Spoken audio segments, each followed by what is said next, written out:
अयस्कों का समृद्धिकरण यानी enrichment of ores, मतलब इसमें समृद्धिकरण मतलब होता है किसी को मजबूती करना यानी मजबूती प्रदान करना। मजबूती कब होगी? जैसे उसकी क्षमता बढ़ने से या उसकी पावर या उसकी संख्या या उसकी मात्रा बढ़ने से ही समुद्रीकरण होगा। तो इसी संबंधीकरण यानी रिचमेंट कर रहा है, रिच यानी अधिक मात्रा बना रहा है ओर्स यानी अयस्क की।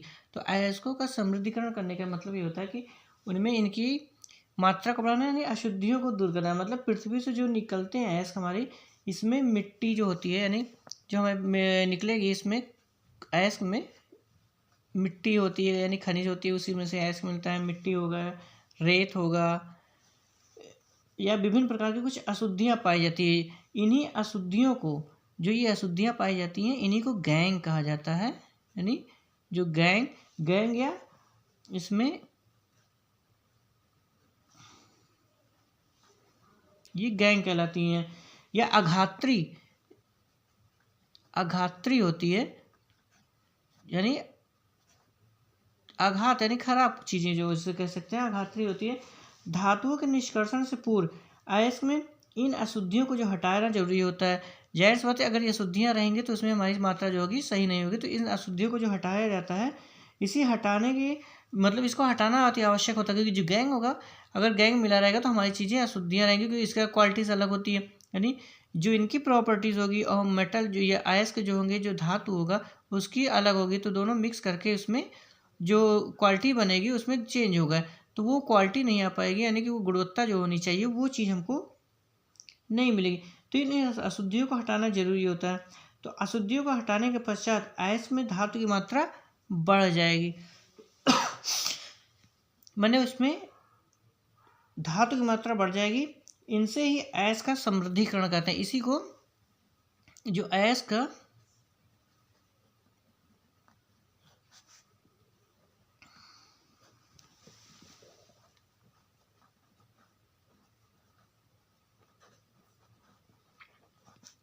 अयस्क का समृद्धिकरण, जो अशुद्धियाँ हटती हैं उनमें अयस्क की मात्रा बढ़ती है, इसी को अयस्क का समृद्धिकरण कहा जाता है। तो अयस्क में गैंग को हटाने के लिए जिन रासायनिक प्रक्रियाओं का प्रयोग किया जाता है, वे अयस्क तथा गैंग के भौतिक और रासायनिक गुण, चूँकि जो हमारा अयस्क होता है उनके भौतिक यानी किस तरह से बने हुए हैं, क्या मटेरियल उसमें पाया जा रहा है, कितनी अशुद्धियाँ होती हैं, या बनावट कैसा है, या स्ट्रक्चर उनका कैसा है, या बाहरी जो गुण होगा यानी कि फिजिकल जो होगा भौतिक, और रासायनिक मतलब उसमें कौन सा केमिकल मिला हुआ है, या किसके साथ वो रिएक्शन करेगा, किसके साथ नहीं करेगा। तो इन सब के आधार पे यानी रासायनिक जो होगी इनके आधार पे, इन्हीं के आधार पे वस्तुओं को हटाया, यानी कि क्वालिटीज किस तरह से बॉन्ड बनाए हुए हैं, किस तरह से है। तो इनमें भौतिक और रासायनिक गुणधर्मों के आधार पे जो इनका गुणधर्म होंगे,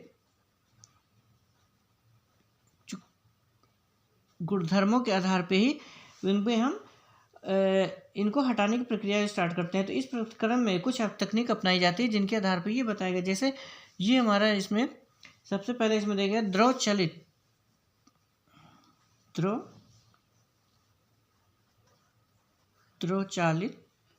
धुलाई।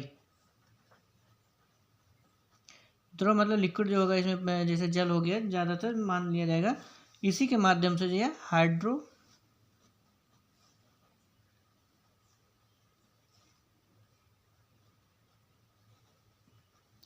हाइड्रोलिक वाश,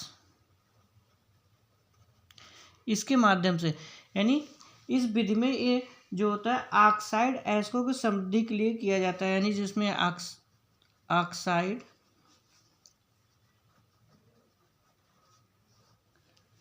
अयस्क, यानी इसमें इस विधि का उपयोग ऑक्साइड अयस्कों की समृद्धि के लिए किया जाता है। यह विधि जो गैंग तथा अयस्क के कणों को घनत्व से भिन्नता पे आधारित उसी पे डिपेंड करती है। यानी जो घनत्व होगा, जो गैंग होगा, जो अयस्क होगा, इसके घनत्व पे ये डिपेंड करता है, उसी के अकॉर्डिंग इसमें भिन्नता पर आधारित होती है। इस प्रक्रिया में जो किया जाता है, संदलित तथा बारीक पिसे अयस्क को जलधारा के उससे धुलाई की जाती है, जिसके फलस्वरूप हल्के गैंग होते हैं जलधारा के माध्यम से बह के इसमें जो कण होंगे ये बाहर निकल जाएंगे और भारी अयस्क। तो ये प्रोसेस जैसे इसमें दिखाया गया ये स्टेप है, इसमें ये इस तरह से एक ट्रैक मतलब इस तरह से बनाया जाता है, ढालू टाइप का होता है, यहाँ पे टैंक लगा होता है।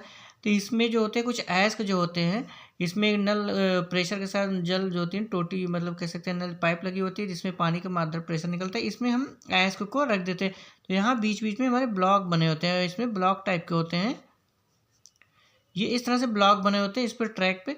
तो यहाँ पे पानी की मात्रा जब गिरती है तो तेज़ी के साथ गिरती है, तो इसमें जो हमारे वो कुछ जो अशुद्धियाँ होंगी जिसमें अयस्क के साथ या खनिज के साथ जो रखी जाती है इसमें खनिज, जो इसमें अशुद्धियाँ होंगी ये इसमें बह के साथ, चूँकि धारा तेज होगी तो इसके साथ बह के आगे की ओर बढ़ेंगे, तो और कुछ भारी कण जो होंगे वो नीचे रह जाएंगे। तो जो अशुद्धियाँ कुछ इसमें जो बची हुई जो अशुद्ध पदार्थ या जो हमारे कह सकते हैं आवश्यक मटेरियल इसमें चले आएंगे।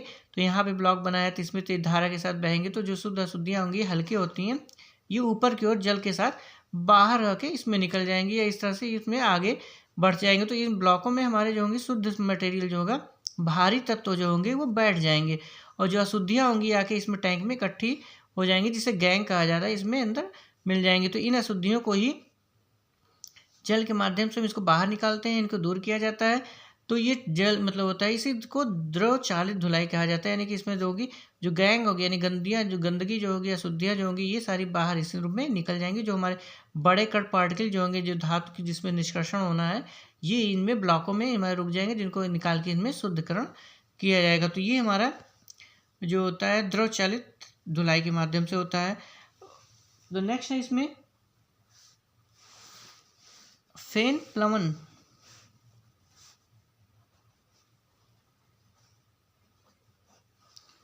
फेन प्लवन विधि।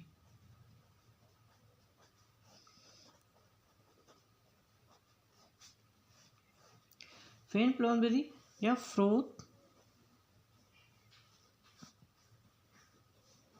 फ्लोटेशन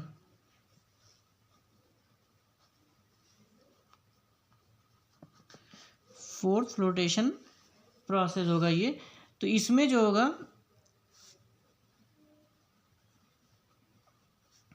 इसके तहत इस विधि में जो सल्फाइड अयस्क होते हैं हमारे, सल्फाइड अयस्क,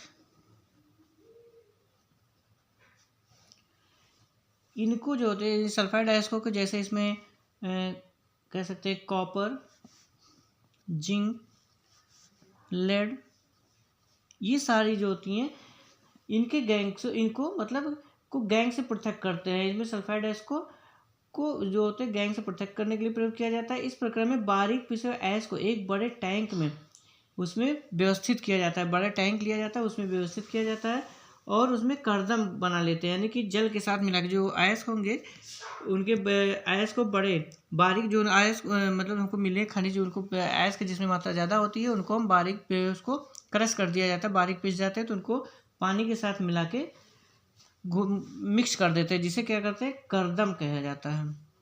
यानी जो जल और उसमें अयस्क होगा, इसमें जल प्लस अयस्क इसको मिलाएंगे तो ये हमारा कर्दम कहलाता है।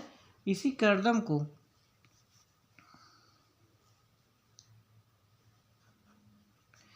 अयस्क या इस सैलरी मतलब कर्दम बनाते हैं। इसके पश्चात इसमें चीड़ का तेल मिलाया जाता है, मैक्सिमम चीड़ का तेल ही मिलाते हैं,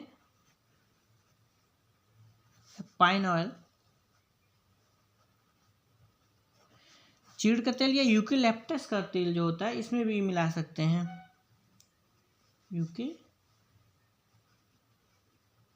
यूकेलिप्टस या चीड़ का तेल, मैक्सिमम जो होता है हमारा चीड़ का तेल ही अक्सर यूज किया जाता है, क्योंकि ये जो तेल जो होता है सल्फाइड अयस्क तथा गैंग को जल के द्वारा गीला कर देता है। ये तेल जो मिलाते हैं इस कर्दम में वायु की तीव्र धारा प्रवाहित की जाती है, जिससे हल्का तेल जो होता है फेन यानी जो उसमें तेल के मिक्सअप हो जाता है ये बाहर आ जाता है, जो मुख्यतः सल्फाइड अयस्क होता है, जो तेल के साथ रिएक्शन करके बाहर आएगा वो सल्फाइड अयस्क होता है। यही सल्फाइड अयस्क होता है बाहर यानी तली उसमें बाहर के ऊपर टैंक में फेन प्लवन यानी कि कह सकते हैं फेने के जैसे स्ट्रक्चर होता है उसी के साथ ये बाहर आ जाता है, तो ऊपरी सतह पे तैरने लगता है। इसी मल फेन को निकाल कर सुखा लिया जाता है, जो गैंग भारी होने के कारण तो इसमें नीचे जैसे ये हमारा स्ट्रक्चर ये जिसमें दिया गया है फेन प्लवन विधि में, इसमें ये जो इसमें जल और इसमें बारीक पिसा हुआ जो होता है हमारा अयस्क होता है, इसको मिक्स कर दिया जाता है।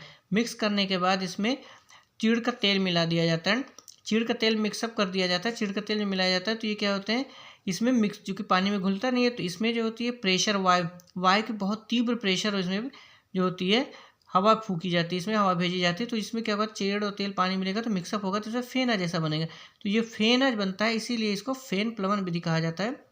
फेना जो स्टार्ट होगा ये बनना, तो ये फेना जो होगा, इसमें जो अशुद्धियाँ होंगी, जो ये भारी होती, चूँकि अशुद्धियाँ भारी होंगी तो ये नीचे जाके तली में बैठ जाएंगे, जो गैंग होगी, इसी को गैंग कहा जाता है, या अशुद्धियाँ कहेंगे।